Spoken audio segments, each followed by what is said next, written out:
Ding Dong may bagong na-achieve bilang sundalo ng Philippine Navy.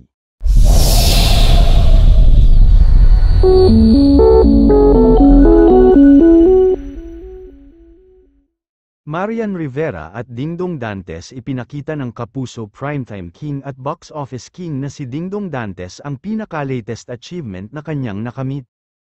Matapos sumabak sa isang matinding military training para sa pagiging reservist ng Philippine Navy, isa na rin siya ngayong Certified Naval Combat Engineering Officer. Tinanggap ng Kapuso TV host at award-winning actor ang kanyang Certificate of Completion kasama ang mga kaklase sa Brigade Training and Doctrine Center, Naval Combat Engineering Brigade Naval Station Jose Francisco, sa Fort Bonifacio, Taguig City last Monday, March 25. Kasama niyang uma-attend ng ceremony ang kanyang loving wifey na si Marian Rivera na siyang nagsabit sa kanya ng Rifle Expert Badge at Kapanalig Medal. Ibinahagi ni Dong sa publiko ang ilang photos na kuha sa naganap na ceremony sa Fort Bonifacio. When I left the house this morning, Sixto was surprised to see me in this gala uniform. He asked, "Dada, where are you going?" I said that I would attend my graduation rites in the CB's headquarters.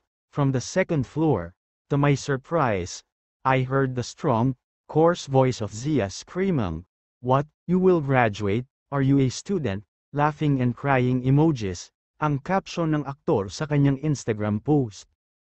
I just smiled and answered that, yes, even old people can still study and finish anything as long as they want to. Because learning should never stop. As a reservist, it is a privilege to be given these opportunities to acquire new skills which can definitely enhance many aspects of my life as a professional, father, and husband.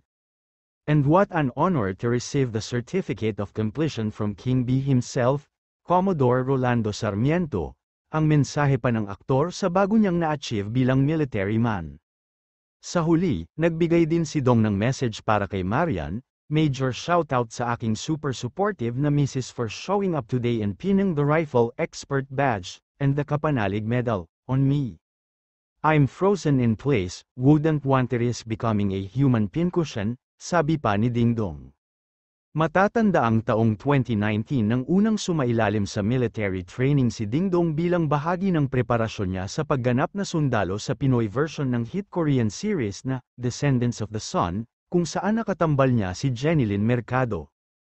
Ayon kay Dong, talagang muntik na raw siyang sumuko noon dahil sa tindi ng training pero dahil sa tulong at motibasyon ng mga nakasama niyang sundalo ay napagtagumpayan niya ito. At samantalang Marian ikinumpara si Gabby sa Lafang, walang itulakabigan sa kanya. Gabby Concepcion, Marian Rivera at Rafael Landicho.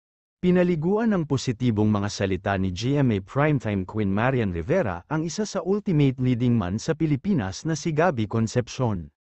Sa wakas, natuloy na rin ang pinakaaabangang pagtatambal nina Marian at Gabby sa pinakabagong primetime series ng Kapuso Network na My Guardian Alien. Magsisimula na itong umere simula sa April 1 sa GMA Prime pagkatapos ng Black Rider ni Ruru Madrid at Yasi Pressman.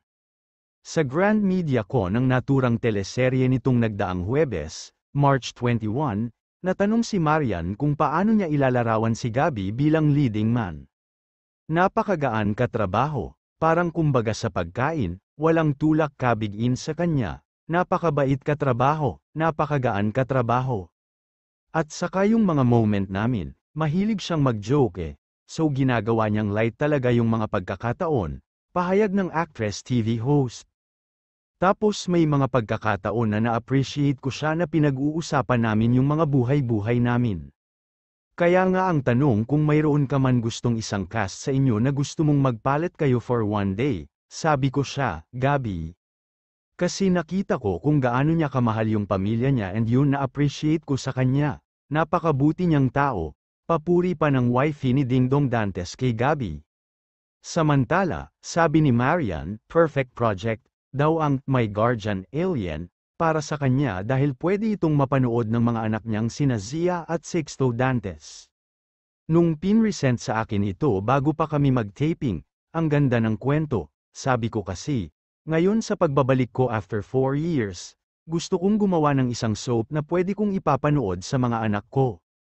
So, parang ito yung nakita kong perfect project na pwedeng panoorin ng mga anak ko kasi sa ngayon gusto kong gumawa ng mga proyekto na mapapanood nila.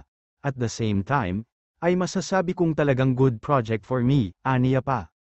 Iikot ang kwento ng My Guardian Alien sa isang babaeng alien na nagngangalang 11120852291125, nagagampanan nga ni Marian. Mapapadpad siya sa planetang Earth matapos magkaroon ng accidental crash mula sa outer space. Sa pagdating niya sa mundo ng mga tao, makikilala niya ang mag-amang Carlos, Gabby Concepcion, at Doy, Rafael Landicho, na nagluluksa sa pagkamatay ng kanilang ilaw ng tahanan na si Catherine.